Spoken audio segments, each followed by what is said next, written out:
So we all know some of the decrees that the Greeks demanded and commanded upon the Jews. They weren't allowed to have a Brit Milah. They were not allowed to keep Shabbat, learn Torah, all of these things we know about.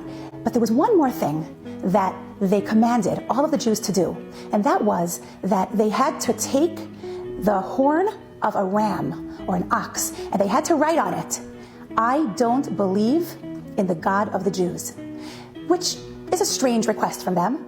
But even more than that, why on a horn of an ox? If you are trying to make a statement, why don't you go to the town center and write it on billboards all over the place? Why don't you make them march through the streets saying, "We don't have a part in the God of the Jewish people"? Why are you writing it on the horn of an ox? You see, back then, the way babies used to drink and eat, they didn't have baby bottles like we have today.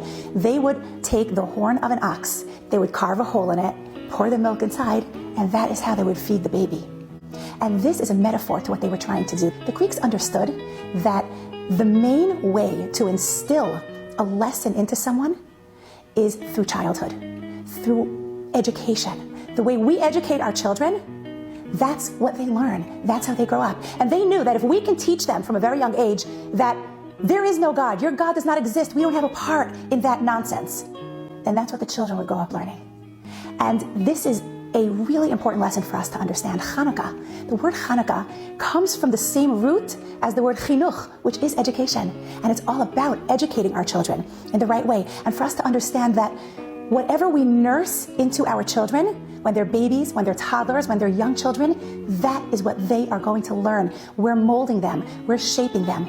And we need to think twice before we tell them something. How do we react? How do we respond? How do we speak to them? Do we respect our children? Are we teaching them the values that we believe in? How are we educating our children? Whatever we teach them when they're young, that is going to set their standard for when they grow older.